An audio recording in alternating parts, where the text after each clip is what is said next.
this side your science sir, your MK sir going to start a discussion on exercise solution of chapter 6 class 7 physical change and chemical change. Where is this chapter?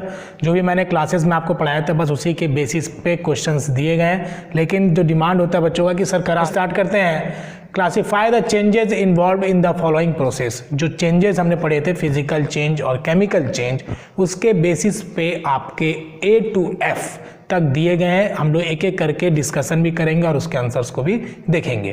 पहला हमारा दिया photosynthesis. मैंने आपको बताया था photo means light, synthesis means to combine, means something is combining in the presence of light. Okay, as we know that food prepared by the plant, जैसा हम लोग को पता है कि जो प्लांट अपना फूड प्रिपेयर करता है सनलाइट के प्रेजेंस में करता है. जब एक बार वो खाना बना लिया, जैसे इंसान भी अगर अपने लिए खाना एक बार बना लेता है तो वो फिर रॉ फॉर्म में नहीं जा सकता, कच्चे पदार्थ के रूप में वो चेंज नहीं हो सकता. उसी प्रकार से जब प्लांट अपना खाना बना लेता है तो फिर से वो उस फॉर्म में चेंज नहीं कर सकता है. Means digestion of food, burning of food, ये सब जहां भी आए मीन्स केमिकल चेंज होगा. मैंने आपको बताया था ये चीज. Means question number 1A is chemical change.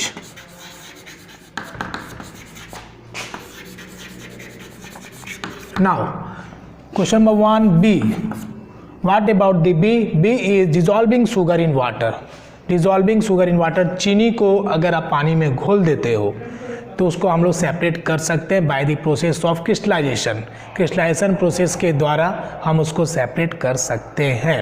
आपके acid, base and salt chapter में क्रिस्टलाइजेशन क्या होता है उसको दिया गया है कि क्रिस्टल के फॉर्म में हम लोग सॉल्यूशन में से अलग कर लेते हैं प्रोडक्ट्स को जो हमें चाहिए, that is called crystallization. Okay, तो उसको अगर आप डीप देखना है तो आप उस चैप्टर में जा सकते हैं. तो हमारा दिया था dissolving sugar in water which is physical change.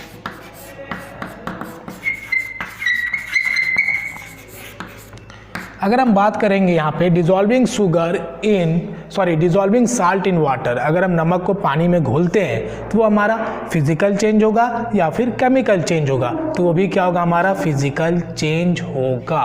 Because by the process of evaporation, when we use the evaporation process, in that case when we want to separate the salt from water, then we easily separate the salt from water by the evaporation process. जैसे ही हम पानी को गर्म करेंगे, पानी जादू से उड़ जाएगा और नमक आपका नीचे बैठ जाएगा. Okay, that is also physical change. Now we discuss about the C point, that is burning of coal.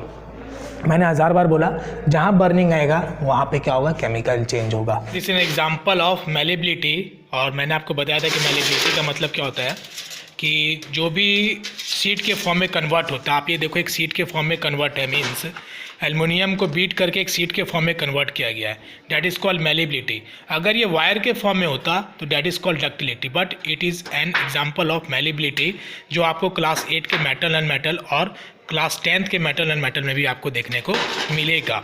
Okay, तो यही आपसे पूछा गया था कि सीट के फॉर्म में ये चेंज किया गया है. ओके, तो ये आपका फिजिकल चेंज है या केमिकल चेंज है?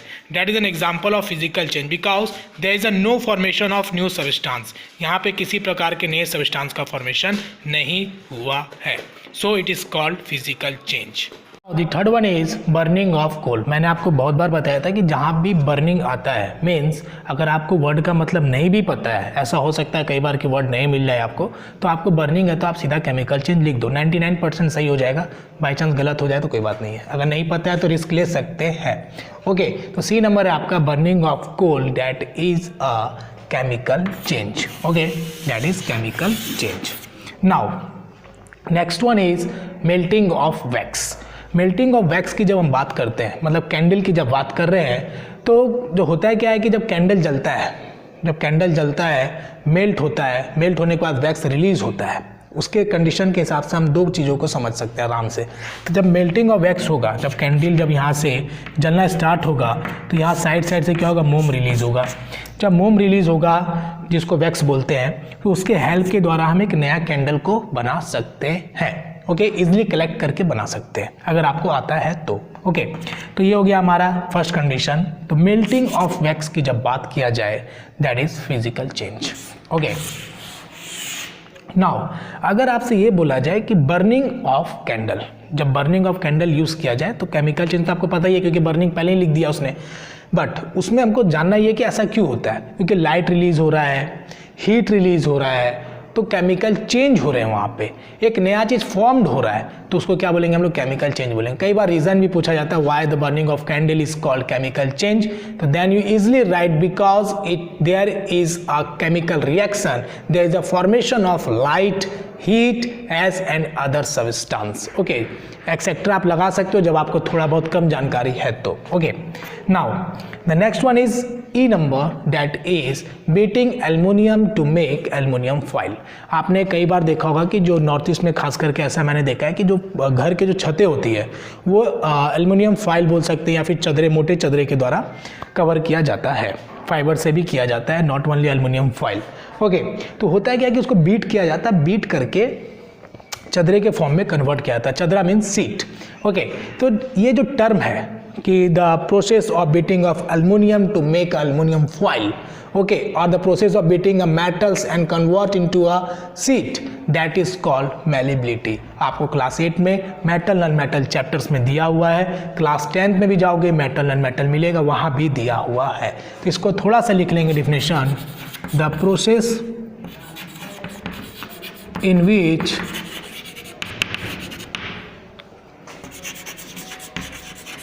metals are beaten and convert into sheet, okay, that is called malleability, MALLEABLITY, okay, that is called malleability। अच्छा, तो अगर आपके दिमाग में ये आ रहा हो कि सर जो आप वायर्स की बात अगर करते हैं, मैंने एक बार और अब आपको बताया था, जैसे आप क्लोथ्स को जब डालते हो धूप में तो एक्चुअली लोग स्टिंग्स यूज़ करते हैं जो आयरन्स का होता है। ओके, तो वो जो होता है उसमें किस चीज़ का बना रहता है, वो तो पहले आपको पता है मेटल्स के हैं, लेकिन वो जो फॉर्मेशन हुआ उसका, जो उसको तार के फॉर्म में लाया गया, वायर के फॉर्म में जो लाया गया, उसके एक टर्म है जो हम लोग साइंस में यूज़ करते हैं, डेट इज़ डक्टिलिटी। ओके, ये मैं आपको इसलिए बता दे रहा हूँ क्योंकि ये आपके चैप्टर्स में नहीं है, लेकिन जानकारी रखिए, हो सकता है आपको आगे कहीं ना कहीं ये वर्ड आपको मिलेगा। Okay, the process of conversion of metal into the form of wire. Okay, the process of conversion of metal into the form of wires. Best example है कि लोग जो कपड़ा पसारने के लिए, कपड़ा सुखाने के लिए देखोगे आप, मोस्टली लोग स्ट्रिंग जो होते हैं वो तार का यूज़ करते हैं। That is the example of ductility. ठीक है, इमेजिन करके आप आराम से समझ सकते हो। ठीक है, तो ये थी बातें, छोटी मोटी बातें जो आपको ध्यान में रखना था। Now we discuss the E point, that is beating aluminium to make aluminium foil. तो अभी क्लियर हो गया आपका, वो कौन सा चेंज होगा, आपका फिजिकल चेंज होगा। ओके, नाउ F1, F क्या है आपका, digestion of food. Digestion of food, कोई भी खाना खाने के बाद क्या होता है, चाहे वो एनिमल्स हो चाहे ह्यूमन बींग्स हो, सब में तो एक ही है, डाइजेशन ऑफ फूड होता है, and that is called assimilation. जब आप खाते हो खाना पच जाता है, उसको हम लोग क्या बोलते हैं, साइंटिफिक जो टर्म्स यूज करते हैं साइंस में, दैट इज एसिमिलेशन। डाइजेशन होने के बाद क्या आप उसको उस फॉर्म में ला सकते हो, there is no condition of vomiting. Vomiting का आपका दिमाग में बात नहीं आना चाहिए। ओके, क्योंकि यहाँ पे डाइजेशन की बात कर रहा है, मतलब खाना पच चुका है। ओके, तो डाइजेशन जब बात कर रहा है मीन्स जब खाना पच गया है तो वो कौन सा चेंज हो जाएगा, chemical change. Okay, that is the F number of question number 1। Now we discuss the question number 2। Question number 2 में आपको पूछा गया है, cutting a log of wood into a pieces is a chemical change, true और false. वही छोटी मोटी बातें जो आपको हमेशा 1 क्लास ही आपने देखा होगा कि ट्रू फॉल्स हमेशा पूछा जाता है, और साइंस में 1 मार्क्स के क्वेश्चन में true false, fill in the blanks, 1 marks question, short answer type questions आते हैं। Cutting a log of wood, एक लकड़ी है उसको काट दिया गया, दैट इज फिजिकल और केमिकल चेंज। ओके, वो आपको बताना है। ठीक है, तो सबसे पहले आपको ये दिमाग में रखना कि फिजिकल और केमिकल चेंज क्या होता है। Cutting a log of wood into piece is a chemical change, ये आपका स्टेटमेंट बिल्कुल गलत है। First one is false. First आपका हो गया फॉल्स। करेक्ट स्टेटमेंट यहाँ पे क्या होना चाहिए? 2 का 1 हो गया आपका फॉल्स, बिकॉज यहाँ पे आइडेंटिटी चेंज नहीं हुआ, हम सिर्फ लकड़ी को काट रहे हैं। ओके, बी नंबर है formation of manure from leaves is a physical change.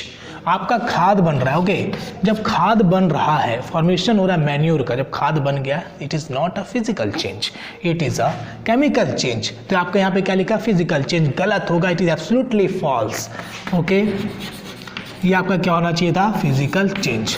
Now we talk about the point number C, that is iron pipes coated with, जो आयरन पाइप से कोटेड होता है जिंक के द्वारा, do not get rusted easily. हाँ, बोलो sir, काफ़ी questions easy लग रहे हैं। वेरी गुड, इजी लगेगा, आप पढ़ोगे तो आपको बहुत इजी लगेगा।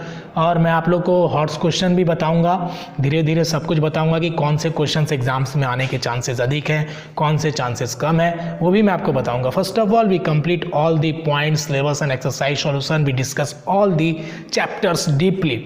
First of all we get a knowledge, when we get a knowledge of every chapter then we easily solve the every questions. Okay, now we discuss the point number 3, that is C number. Okay, आपके book में दिया है A B C, that is A, that is B and that is C. Okay, A B C. C number is that iron pipes को coat किया जाता है zinc layer से। मैंने बताया था कि आयरन पाइप है, उसमें जंग लग गया है, ठीक है, इसमें जंग लगा हुआ है। अगर हम इसको कोटेड करते हैं किससे? जिंक के लेयर से, that is called galvanisation process. Okay, जिसको गैल्वेनाइजेशन बोलते हैं। तो ये हमारा क्या हो जाएगा? Chemical change. कौन सा चेंज हो जाएगा हमारा? Iron pipe do not get rusted easily, it is absolutely true. बोल रहा है कि जिंक का लेयर अगर चढ़ा देंगे तो जंग नहीं लगेगा, बिल्कुल सही है, लगा दो, जिंक का लेयर चढ़ा दो, नहीं लगेगा, जिंक का लेयर खत्म हो जाएगा तो जंग लग जाएगा। तो वही बोल रहा है कि लगा दिया तो सही है, बिल्कुल true. Now we discuss the point number D. Point number D is that iron and rust are the same substance. जो आपका आयरन है, जो आपका रस्ट है, क्या वो सेम सब्सटेंस है? बिल्कुल गलत। Iron and rust are different substance. Okay, that is false.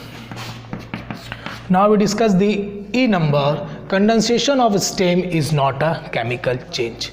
E number is stem is not a chemical change. That is true.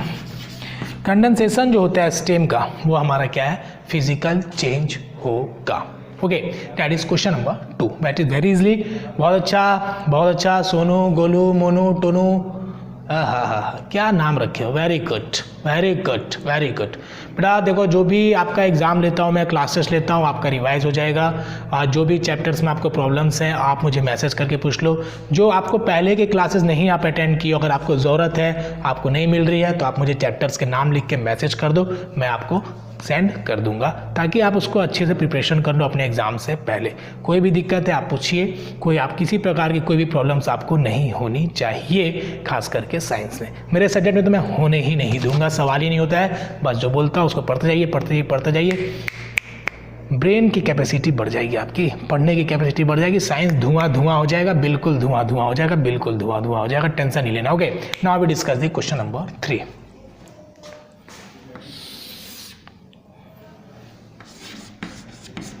Question number 3 is that when carbon dioxide is pass through lime water, carbon dioxide को pass किया lime water से, it turns milky, दूधिया colour का हो गया, दूध के colour का हो गया, due to the formation of calcium carbonate. Okay,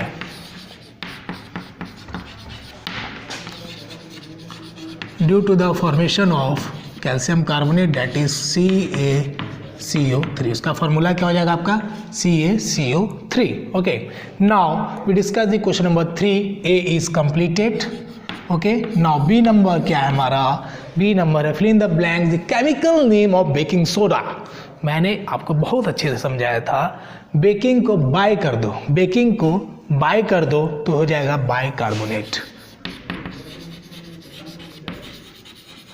ये भी लिख सकते हो, या फिर लिख सकते हो सोडियम हाइड्रोजन कार्बोनेट और सोडियम हाइड्रोजन कार्बोनेट। ओके, अगर ये भी टफ लिखता है तो लिख सकते हो फॉर्मूला सोडियम हाइड्रोजन कार्बोनेट का NaHCO3। Now what is C number? C number है आपका 2 मेथड। बताइए 2 मेथड बताइए by which rusting of iron can be prevented. Okay, किससे प्रिवेंट हो सकता है वो आप लिख सकते हैं। Painting, oiling, greasing. ओके, ये आप लिख सकते हैं, ठीक है। और या फिर आपको कोई भी 2 आता है तो लिख सकते हैं। उठा के फेंक दूंगा, ध्यान इधर रखो, ठीक है।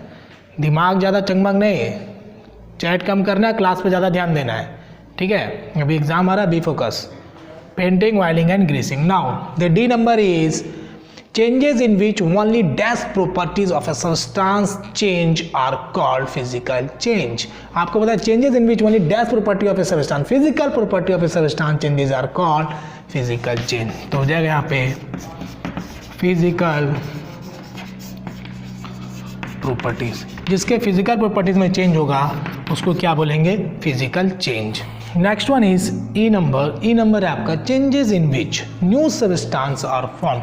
मैंने आपको बार बार बोला, 1000 बार बोला न्यू सबस्टांस फॉर्म होगा, तो क्या बोलेंगे उसको? Chemical change. Okay, that is the E number of question number 3। Okay, now we discuss the question number 4 that when baking soda is mixed with lemon juice bubbles are formed। Bubbles निकलता है with the evolution of gas, मतलब evolution भी होता है gas का। which type of change is it? सबसे बड़ी बात है कि इवोल्यूशन हो रहा है गैस का, मीन्स केमिकल चेंज हो रहा है, केमिकल रिएक्शन हो रहा है, that is chemical change. It is simple में लिखेंगे, कोई भी लंबा चौड़ा भाषा नहीं लिखेंगे। It is chemical change. कौन सा चेंज है? Chemical change. It is chemical change. Bubbles are formed. Okay, the reaction between baking soda and lemon juice can be given as follows: lemon juice plus baking soda CO2. Okay, baking soda और हमको क्या मिला इसमें? Lemon juice. बोला कि नींबू को मिला दीजिए, बेकिंग सोडा में से पटक दीजिए। तो जब पटक देंगे तो क्या हो जाएगा? बन जाएगा CO2। जैसे ही उसको पटक दिए, लेमन को ऐसे गाड़ दिए भी नींबू को बेकिंग सोडा में, तो बन जाएगा क्या? CO2 फॉर्म होगा और अदर सब्सटेंस, अदर सब्सटेंस का फॉर्मेशन होता है। ओके, तो ये आपका हो गया केमिकल चेंज। लंबा चौड़ा भाषण लिखने की जरूरत नहीं है। Now we discuss the question number 5। Okay, question number 5। Question number 5 है व्हेन अ कैंडल बर्न, जब कैंडल जल रहा है, both physical and chemical change take place। And in 5 questions give another example familiar process in which both the chemical and physical change take place। Candle की तरह आपको दूसरा example बताना है जो फिजिकल और केमिकल चेंज दोनों शो करता है। हाँ, बने रहिए। हाँ, गुड, वेरी गुड। फिजिकल और केमिकल चेंज बताना है, वैसे एग्जाम्पल्स बताने जिसमें कैंडल को छोड़ के, रेस्ट कैंडल को छोड़ के। Okay, LPG is an another example. आपको LPG का फुल फॉर्म नहीं पता होगा। घर में आप सिलेंडर यूज करते हो, घर पे खाना बनता है सिलेंडर में, लिक्विफाइड पेट्रोलियम गैस। ओके, उसके अंदर क्या रहता है? Liquefied petroleum gas. आपसे पूछा जाता है कभी कभी कि सिलेंडर में जो गैस है वो किस फॉर्म में है, सॉलिड में है, लिक्विड में या गैस में। आपको आंसर क्या देना बच्चा? आपको आंसर देना लिक्विड में है, क्योंकि गैस जलाते हैं तो वो क्या होता है, पाइप से ट्रांसफर होकर इतना प्रेशर होता है कि वो फिर कितने गैस के फॉर्म में रिलीज होता है। मतलब जलने के समय केमिकल और जब उसके अंदर पाइप से आ रहा है that is physical. Okay, the LPG in another example in which LPG shows physical and chemical change both। Okay, when LPG comes out of cylinder and is converted from liquid to gaseous state, and a chemical change occurs when gas burn in air। LPG comes out of a cylinder and is converted from liquid to gases। Okay, तो ये आप लिख सकते हो कि LPG shows physical and chemical changes both। when LPG comes out, when LPG release लिख सकते हैं when LPG release from cylinder कौन से स्टेट में है, then it is in liquid stage. वो कौन से स्टेट में बच्चा, वो किस स्टेज में बच्चा, वो स्टेट में लिक्विड स्टेट में है। और जलने के बाद किस स्टेज में बन गया, and is converted into, and during the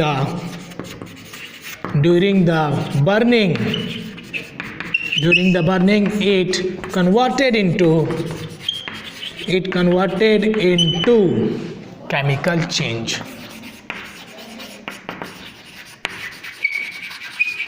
liquefied petroleum gas जो आपके घर में सिलेंडर यूज होता है, उसके अंदर गैस जो फॉर्म होता है वो लिक्विड के फॉर्म में प्रेजेंट होता है। जब वो लिक्विड के फॉर्म में पाइप तक गया लिक्विड के फॉर्म में, जला तो हो गया गैस के फॉर्म में, जलने के बाद हो गया केमिकल चेंज, जब तक नहीं जला वो है फिजिकल चेंज के प्रोसेस में। Okay, that is the question number 5।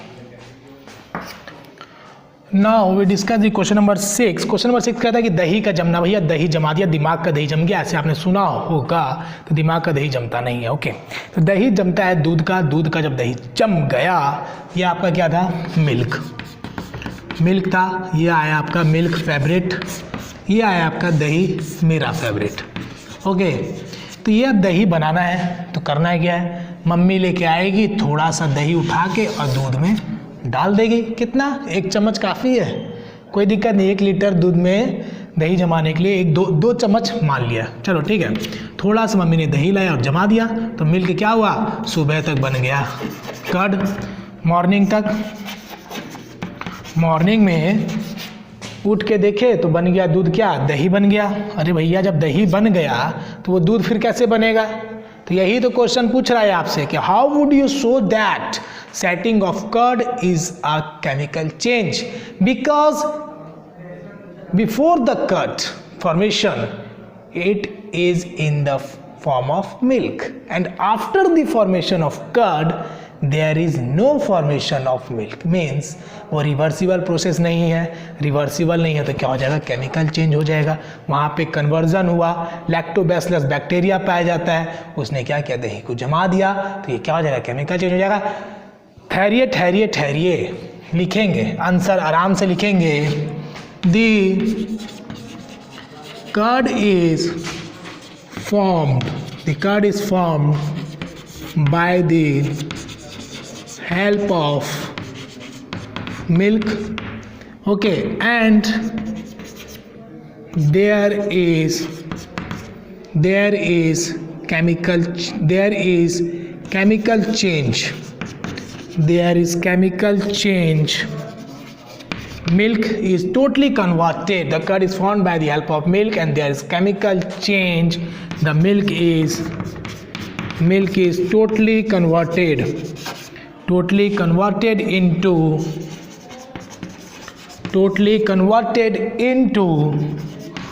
curd by the help of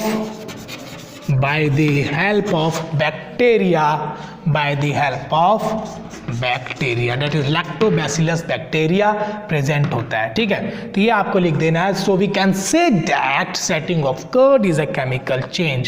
So we can say that setting of curd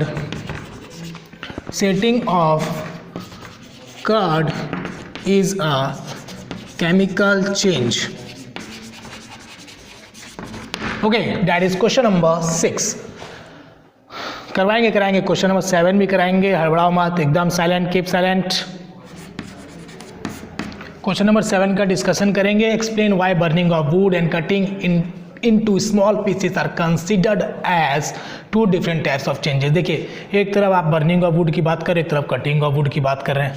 तो बच्चा, मैंने आपको बताया था कि बर्निंग ऑफ वुड, कोई भी चीज़ जलता है, then there is a formation of new substance, there is a chemical reactions, but when we talk about the physical changes, there is a no new substance are formed.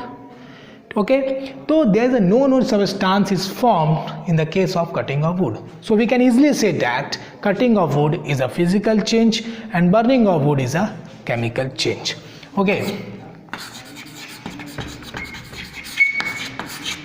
cutting of wood is a physical change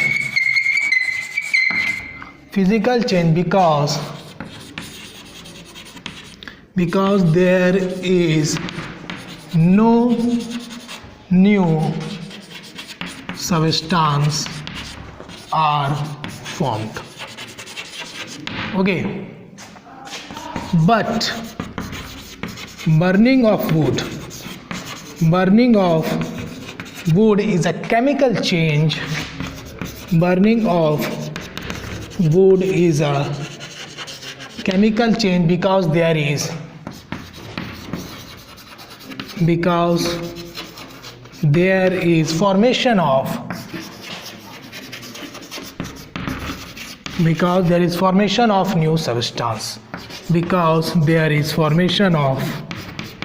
new substance. Okay, that is common answer. ठीक है, जो आपको बहुत easy language मैंने लिखाया है. Describe how crystals of copper sulphate are prepared. That is question number 8. Okay, तो first of all we have to understand what is crystallization process. Crystallization क्या होता है, प्रोसेसेस कैसे किए जाते हैं, तो हम इसको समझेंगे. पहले हम एक बीकर लेंगे. बीकर में हमने क्या डाला, copper sulphate. Okay, that is the formula of copper sulphate. Copper sulphate को हम लोग एक बीकर में डालेंगे और तब तक डालेंगे जब तक वो सैचुरेटेड ना बन जाए. सैचुरेटेड मीन्स व्हाट, मीन्स एक बीकर में हम कॉपर सल्फेट को तब तक डाल रहे हैं जब तक उस सॉल्यूशन को घुला सकते हैं, सॉल्यूशन उसमें घुल सकता है. एक स्टेज ऐसा आएगा कि उसमें सॉल्यूशन घुलना बंद हो जाएगा. That is called saturated solution. Okay, तो यहाँ पे हम लोग लिखेंगे बाद में नोट्स में सैचुरेटेड सॉल्यूशन को क्या होता है. ओके, तो पहले हम लोग समझ लेते हैं कि एक बीकर में हमने क्या लिया. Now, question number 8, describe how crystal of copper sulfate are prepared. That is a very important question for the every examination, class 10th, class 7th, or in the college levels. We have to do practicals. Okay, now first we read what is crystallization process. First we take a beaker. हमने एक beaker लिया, उसमें हमने क्या डाला, copper sulphate को. Copper sulphate को डालने के बाद हम लोग डालेंगे उसमें पानी. मतलब कह सकते हैं कि हम लोग एक सॉल्यूशन बना रहे हैं वाटर प्लस कॉपर सल्फेट का, और तब तक हम उस वाटर में कॉपर सल्फेट को डालेंगे जब तक वो सैचुरेटेड ना बन जाए. सैचुरेटेड मीन्स उसमें तब तक डालते रहेंगे कॉपर सल्फेट को जब तक उसमें सॉल्यूशन घुलना बंद ना हो जाए. एक स्टेज ऐसा आएगा कि उसमें कॉपर सल्फेट घुलना बंद हो जाएगा. ओके, 1 चम्मच डालेंगे, 2 डालेंगे, 3 डालेंगे, 4 डालेंगे, और एक समय ऐसा आएगा कि फिर कॉपर सल्फेट नहीं घुलेगा. That stage is called saturated solution. Okay, ये हमारा क्या बन गया, saturated solution. Okay, saturated solution बनने के बाद हम इसमें से क्या करेंगे, लिक्विड वाले स्टेट को अलग कर लेंगे. मीन्स इसको हम लोग बाय द प्रोसेस ऑफ डिकंटेशन और bye the help of filter paper. ये हमारे पास फिल्टर पेपर, इस फिल्टर पेपर के हेल्प के द्वारा हम आसानी से क्या कर सकते हैं, लिक्विड को अलग कर सकते हैं. ओके, तो यहाँ फिल्टर पेपर लगाएंगे और फिल्टर पेपर लगा के इसको उठा के ऐसे पकड़ के ऐसे डाल देंगे इसमें एक दूसरे वाले बीकर में. तो इसमें क्या बचेगा, इम्प्योरिटीज इसके ऊपर रह जाएंगे. ओके, तो इसमें हमने क्या किया, लिक्विड को सेपरेट कर लिया. Separate the liquid substance, separate liquid को हमने अलग कर लिया तो इम्प्योरिटीज अलग हो गए. ओके, फिर हम लोग क्या करेंगे कि हम लोग इसको और हीट करेंगे. ठीक है, और हीट करेंगे तो क्या हो जाएगा कि हीट करने के बाद सॉल्यूशन और घुलता है. ठीक है, जब इसको हीट करेंगे सॉल्यूशन और घुलेगा, और एक स्टेज ऐसा आएगा कि हीट करने के बाद भी सॉल्यूशन नहीं घुलेगा. That is called super saturated solution. Okay, that is called super saturated solution. Okay, SOLN के ऊपर मैंने लिखा है, that is short form of the solution. ऐसे हम लिख सकते हैं, काम चलाओ बोल सकते हैं एक तरह से. सुपर सैचुरेटेड सॉल्यूशन हमने बना दिया. सुपर सैचुरेटेड सॉल्यूशन बनाने के बाद हम इसको रेस्ट पोजीशन पे छोड़ देंगे. मतलब आफ्टर 1 वीक बोल सकते हैं. आफ्टर 1 वीक के आप देखोगे तो आपको क्या दिखाई देंगे, क्रिस्टल्स दिखाई देंगे कॉपर सल्फेट के बीकर्स में. आप अब इसको कैसे निकालोगे, कैसे ऑब्जर्व आसानी से कर सकते हो, तो इसमें एक आप थ्रेड डाल दो, एक धागा डाल दो, उसमें क्या होगा, क्रिस्टल्स ऑटोमेटिक क्या होंगे, चिपक जाएंगे. ओके, तो इसमें मान लो मैंने थ्रेड डाला तो आफ्टर 1 वीक के बाद ऐसा थ्रेड में क्या होगा, कॉपर सल्फेट के क्रिस्टल्स उसमें लगे हुए रहेंगे. ओके, तो हम बोल सकते हैं कि the crystals are easily separated from the solution of copper sulphate. That is called crystallization process. Okay, और कह सकते हैं कि क्रिस्टल के फॉर्म में किसी सॉल्यूशन में से, क्रिस्टल के फॉर्म में सॉल्यूशन में से प्योर फॉर्म में अलग करते हैं. That is called crystallization process.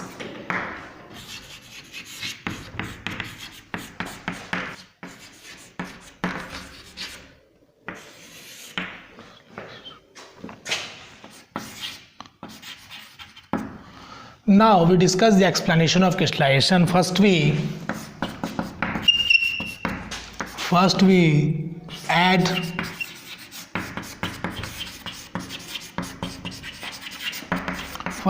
copper sulfate in water.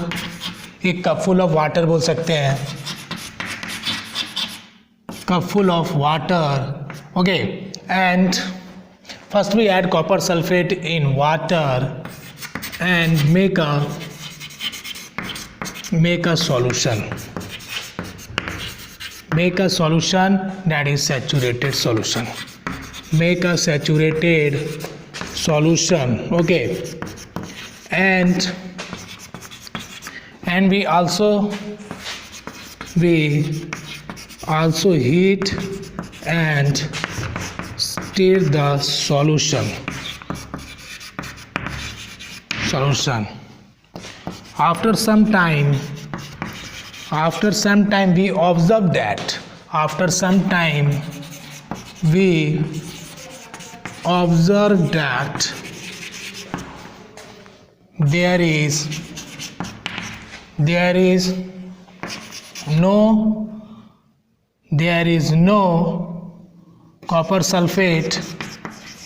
there is no copper sulfate can be dissolved. Okay, that is called super saturated solution.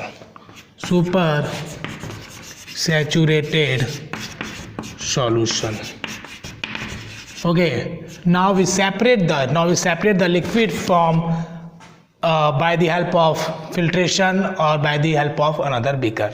Okay, and can be dissolved, that is called super saturated solution. And we easily separate the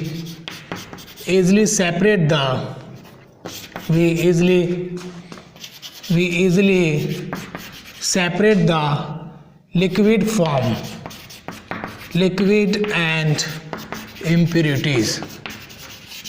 Now we easily separate the liquid and impurities, and we observe that after 1 week or after 2 weeks, or we can say that 3 or 4 days, there is a formation of crystals, that is crystals of copper sulfate. Okay, and we easily separate the liquid and impurities, and after 1 week, now, or we can say then, after 1 week we observe the crystals of copper sulfate. Okay, now we observe the crystal of copper sulfate. That's the explanation, short explanation. और भी आप इसमें बहुत सारी बातें को लिख सकते हैं, but that is enough. First we add copper sulfate in water, cup full बोल सकते हैं, cup full of water, and make a solution बनाना चालू किया. Saturated solution तक बनाते रहेंगे, मतलब तब तक घोलते रहेंगे कॉपर सल्फेट को जब तक वो घुलना बंद ना हो जाए. And we also heat, उसको हीट भी करेंगे और चलाते भी रहेंगे. Now after some time you observe that there is no copper sulphate can be dissolve. उसके बाद फिर देखेंगे कॉपर सल्फेट फिर घुलना बंद हो गया. That is called super saturated. Okay, super saturated solution. And we easily separate the liquid and impurities. Liquid को अलग कर सकते हैं, इम्प्यूरिटीज को अलग कर सकते हैं. And after 1 week, okay, after 1 week we observe the crystal of copper sulfate. That is called crystallization process. That is question number 8. Okay, but it is very important for higher classes and for the chemistry concept. Okay, rusting oxygen and moisture essential. Rusting के लिए क्या है, moisture और oxygen की ज़रूरत पड़ती है, लेकिन it can be easily prevented by using painting कर सकते हैं, ग्रीसिंग कर सकते हैं, वायलिंग कर सकते हैं, और लेयर ऑफ जिंक चढ़ा सकते हैं आयरन पे, जिसको हम लोग गैल्वनाइजेशन भी बोलते हैं. ओके, गैल्वनाइजेशन भी बोलते हैं, ये आप ध्यान में रखेंगे. Now we discuss the next question. आइए,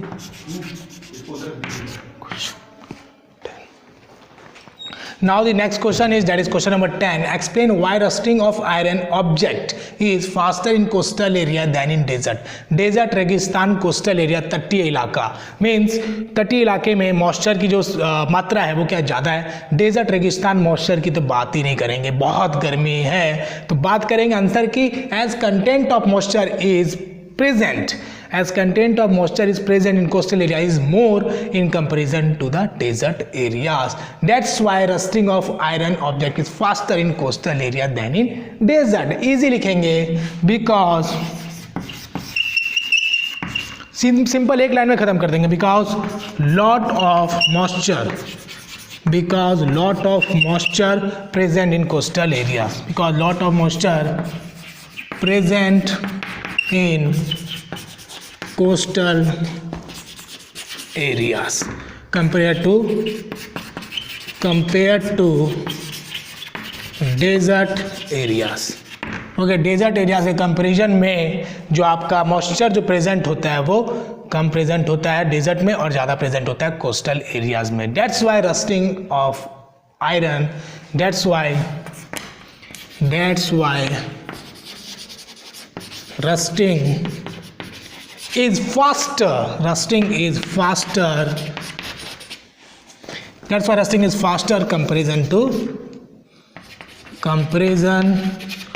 to desert areas. Okay, that is the answer of question number 10. ठीक है, बात करेंगे रस्टिंग ऑफ आयरन क्या होता है. फिर से मैं आपको समझा देता हूँ. रस्टिंग ऑफ आयरन देखिए, ये है एक जाली है मेरे पास, इसमें रस्ट लगा हुआ, डेट इज रस्ट. ओके, ये रस्ट लगने के लिए इसको क्या क्या मिला है, ऑक्सीजन मिला है और मॉइस्चर मिला है, तभी इसमें रस्ट लगा है. इसलिए बहुत सारे जो शॉपकीपर्स होते हैं, बहुत सारे क्या लगभग जो भी है, तो वो क्या करते हैं, पैक्ड करके रखते हैं ताकि वो कॉन्टैक्ट से दूर रहे. कॉन्टैक्ट से दूर रहेगा तो इसमें जंग नहीं लगेगा. ओके, तो इसको हम लोग पेंट कर देते हैं. जाली को भी देखो आपने पेंट करते हैं, लोहे को भी पेंट करते हैं ताकि उसमें जंग ना लगे, है ना.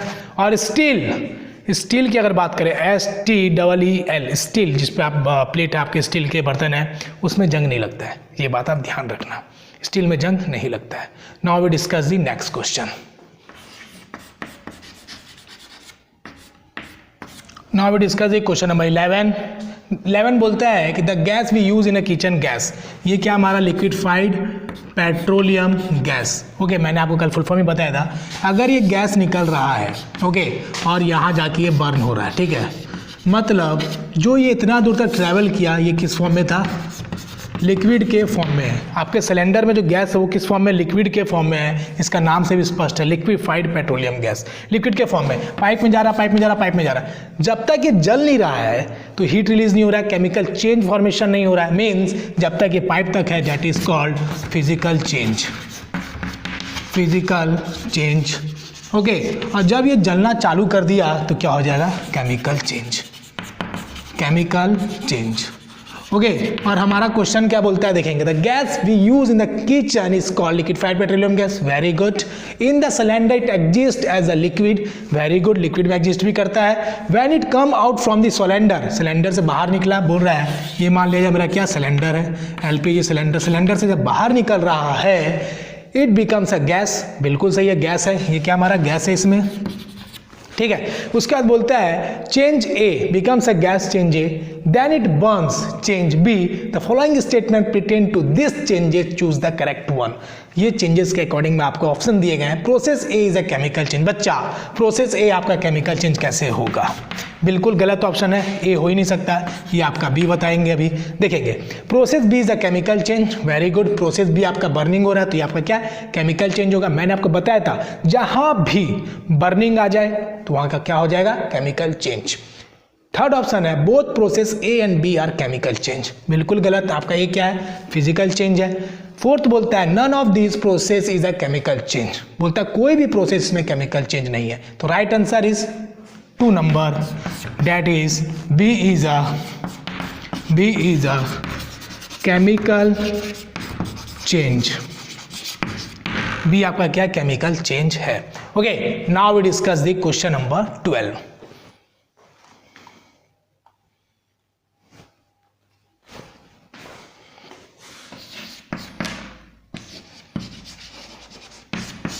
क्वेश्चन नंबर 12 भी देखेंगे क्या है, एनारोबिक बैक्टीरिया, वैसे बैक्टीरिया जो विदाउट ऑक्सीजन ग्रो कर रहा है, मतलब यहाँ पे ऑक्सीजन का प्रेजेंस नहीं है।